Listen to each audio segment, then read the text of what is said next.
What's up, Truth Team? So on this video, another PowerPoint. Yeah, I used to love those PowerPoints. It was a great way to get all the information together, okay? Y'all make sure y'all let me know how y'all feeling about these PowerPoints. Should I bring them back? You know what I'm saying? Especially we got a lot of info to condense. Now, in this video, it's a little different than the last couple ones I dropped this weekend. In this video, I recreate the timeline based off how I'm interpreting what they provided, not only in the documents, but at trial. Now, I really want to hear what y'all got to say about this because one time they said I was reaching. So, am I still reaching or what? Check it out, and I'll see you on the next one. We have Mickey Truth. Who is this? You got Mickey Truth kicked out. Shout out Mickey. Let's get one thing clear. This your girl, Mickey Truth.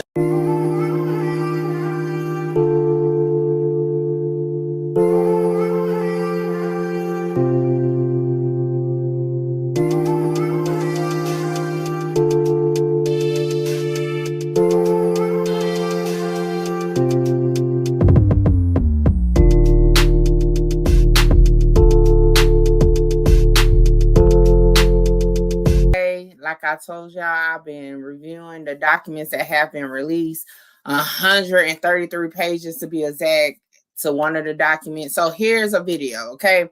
Now, this is a plot twist. So FYI, my interpretation of what they put in the paperwork, and I pieced it together to do my plot twist. Okay, people? All right. So let's get into it. November 14, 2018 is when a general affidavit and application for search warrant was issued. As y'all can see, it's for the iCloud account to be searched. It's hosted by Apple, located at Apple Inc. And it also says it's a iPhone 10, phone number 772-713-9807. If you don't remember no other numbers, I know y'all definitely remember 9807 because they said it so much at the first try. Let's get into the timeline. And again, this has been gathered from that document, okay? If you are already a member of my Patreon, you have access to that already to look at it in full, okay? October 26, 2018, at 3:20 a.m., 8 individuals left the studio. The studio is located at 805 Northeast 4th Avenue. Okay, that's in the paperwork and also in local news articles. You can look for that too. According to Google, okay, it's 39 minutes if you take the Sharing the Street way, okay, from the studio to the Ynw house, okay. From Withers' second statement, Melly got into his car at I-75 near Sharing the Street exit. According to Google, that's a 39-minute trip. If you depart at 3:20 a.m., which is regular traffic, you would arrive about 3:59 a.m., okay? However, based on the probable cause provided for that warrant on November 2018, they departed at 3:20 a.m., which can be verified by the studio video, and arrived at the gate at 3:49 a.m., which can be verified by the gate video, which is a 29-minute trip. So it's about a 10-minute difference from what Google says it should be and what their actual arrival time is. And this is for Withers, okay? What I did was this. When I actually put in the studio address and the gate address for the Ynw house, right? Just trying to find the fastest route. The fastest estimate that they gave me was 37 minutes, okay? And based off the timeline provided in the investigation, Withers would have arrived at the gate 8 minutes sooner than the Google estimate. So again, when you just do a regular, going off of him saying the Sharing the Street exit, it's 39 minutes, right? But if you just do the fastest route that Google can provide, is 37, which is still greater than the time it actually took him allegedly to get to the gate, right? Now, is it possible that a brief stop occurred? I told y'all that before. I have switched seats real quick at a stoplight, real quick, boom, real quick, boom. But is it possible? According to the probable cause warrant, the cell record shows no stops or delay from the studio to the gate for Withers, meaning the red car, right? But something to think about. Was it no red lights or stop signs along the way? And I need my people that be in the comments that's from down there to let me know. Is on that route, is there any stop signs or red lights? Second, why look for the Snapchat message if the record shows no stops? Because I was kind of scratching my head. Part of me want to say, well, that's thorough to still check it. Then part of me was like, but if you know for certain no stops occurred, why look for a message to confirm that a stop occurred? But that's just how I'm looking at it. Now, keep in mind, Detective Moretti stated that they only believe Withers was lying after the second statement, based on the statement made by one of the victim's aunts.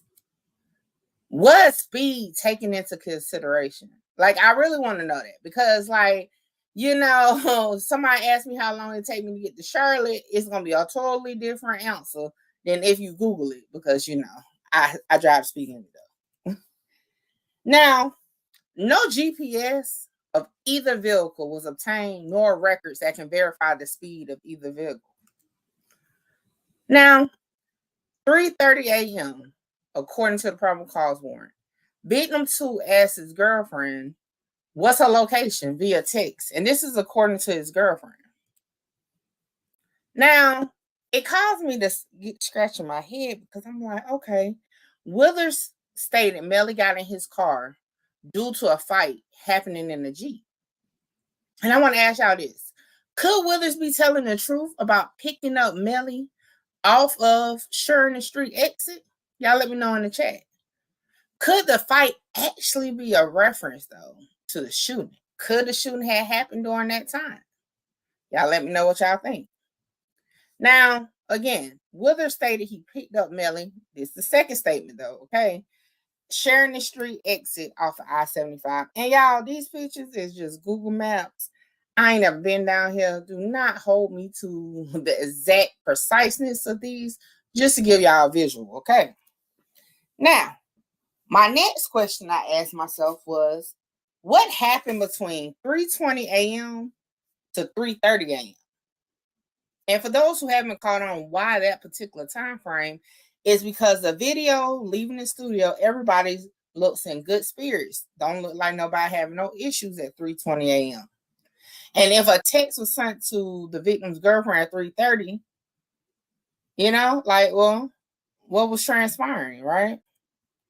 Now, the state alleged, the witnesses stated that they planned to go straight home after leaving the studio.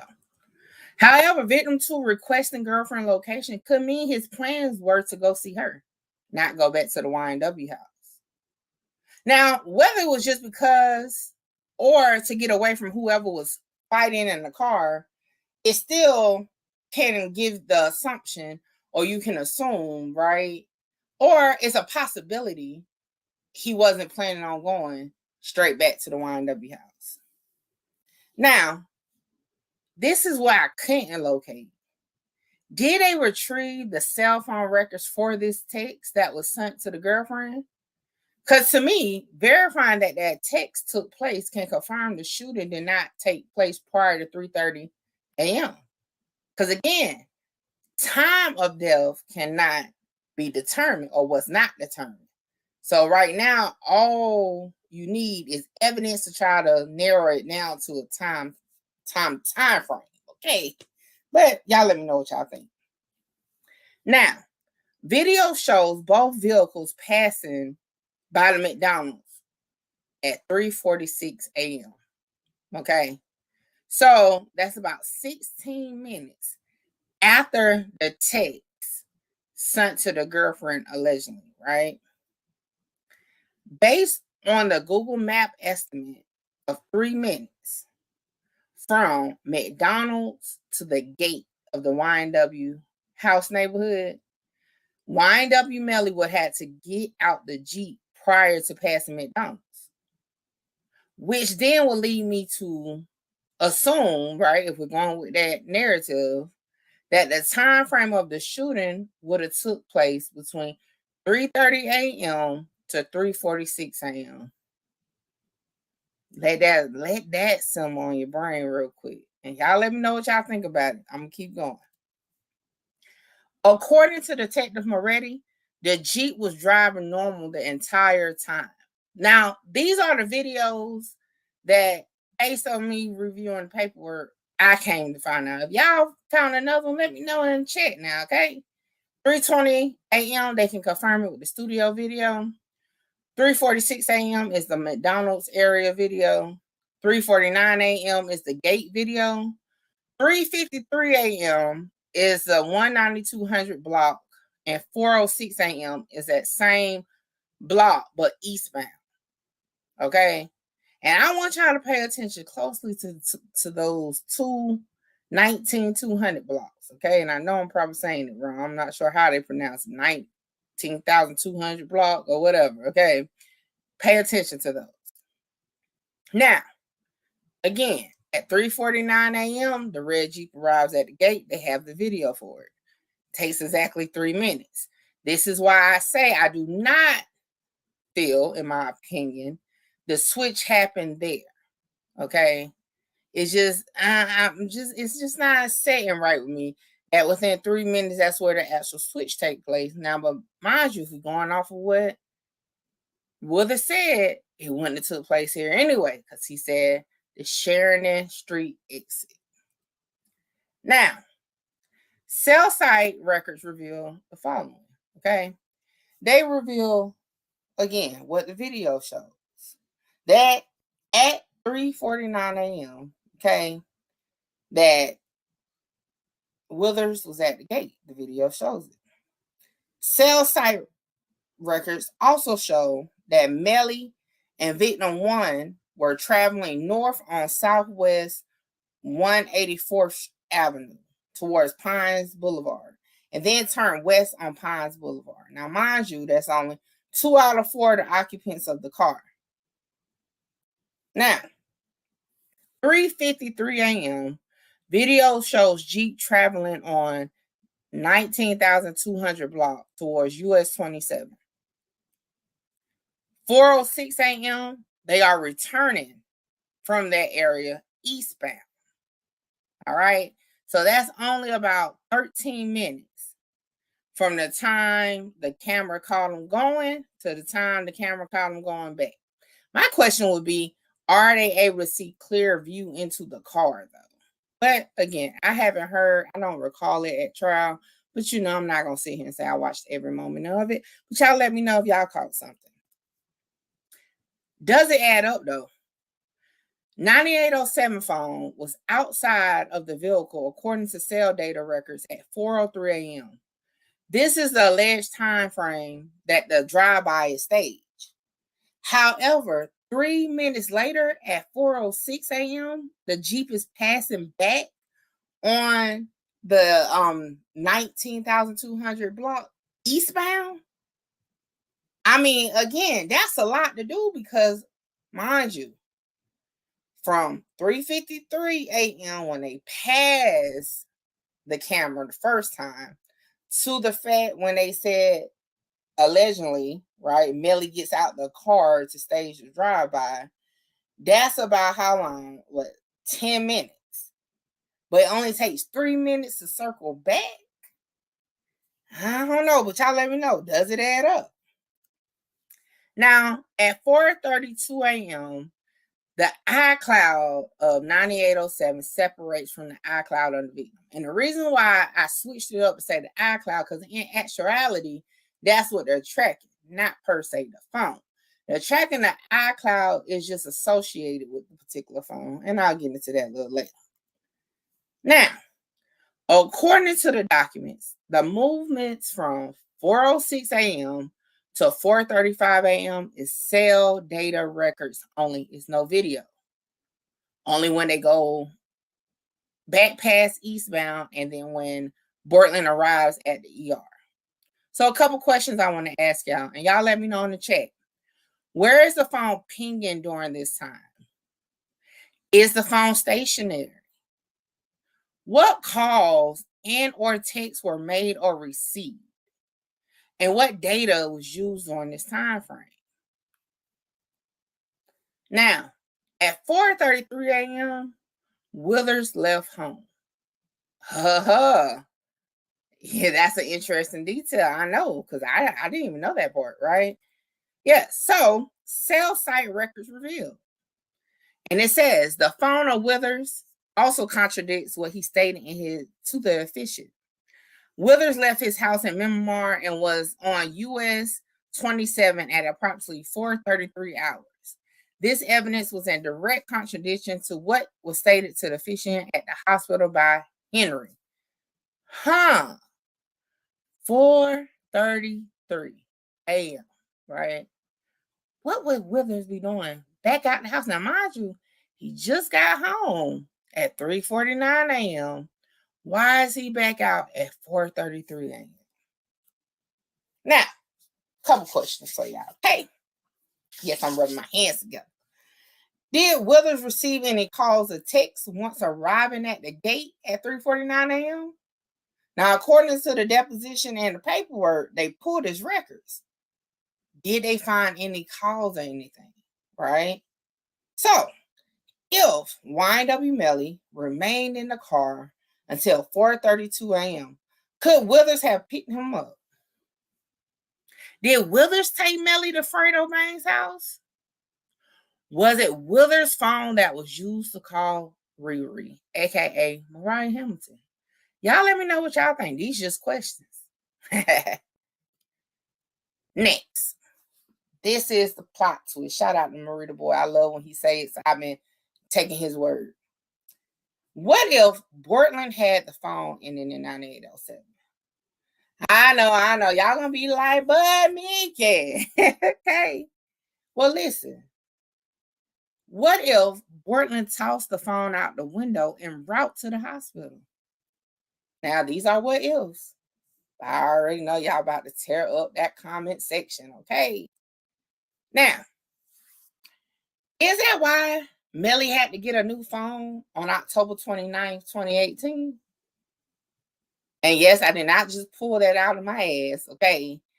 Detective Moretti in his deposition says once they retracted the phone, or whatever the word is they do the phone, it was determined a new phone was purchased on October 29th, okay? Just for those who don't be following along. So, my question is this. Whose phone did they actually ping near the canal? Remember, they pinged the phone near the canal. That's why they went diving thinking the gun and stuff was over there. Did the 9807 phone actually ping at the video shoot, though? I don't see it in the probable cause. Y'all let me know what document y'all saw that in. Could Withers and or Melly have went back to get the phone near the hospital, and that's why it's pinging near the canal? Better yet, and I just came up with this one. I'll wait. 4:35 a.m. Bortland arrives at the hospital with the victims. That's video evidence. It takes about 12 to 14 minutes to get to the hospital from the Pembroke Road area, right? And this is just according to the Google mapping, all right? According to the timeline, the victims were dead for about 26 minutes before arriving at the hospital. And I think they actually say 30, but my calculation, I say about 26, but you can round up to 30 minutes, right? And again, as I told y'all, they're pinging the iCloud, not the phone technically, but more than likely the iCloud is linked to the phone, okay? And I use that because you see the description. It says the iCloud account, all right? Now, cell history records, okay, was requested for October 26, 2018 between the hours of 3:50 a.m. through 4:35 a.m. Eastern Time. Also, they wanted the radius check for cell phone usage. Only 0.1 tenth of a mile. Okay? That's it. Now, in my opinion, it seems like a small time frame to request records for it. Now, is that because they wanted to just poke holes in the story of Bortland, because at this point they definitely feel like, you know, he's lying, right? Or was they really trying to fully investigate a double homicide, right? They weren't trying to tunnel vision that, right? Now, this is my question that I was getting to earlier. I had to add a slide into the video. Hey, how far is the canal from the hospital? And I think that's probably not even a question. It's really, do or could they use the same cell tower? Why do you say that, Mickey? Because could the phone have been pinging near the canal on October 26, 2018, but was actually about 3 minutes away from the hospital? Did they ever search the area of the hospital for the phone? And I say this because if you're saying Ynw Melly had the phone and got out the car,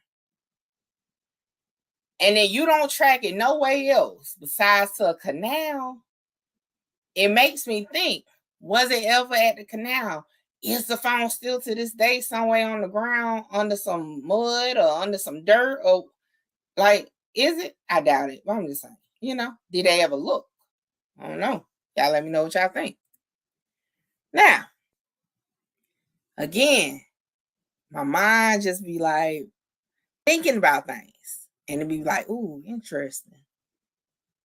They don't use the cell records to find Melly from November 2018 to February 2019.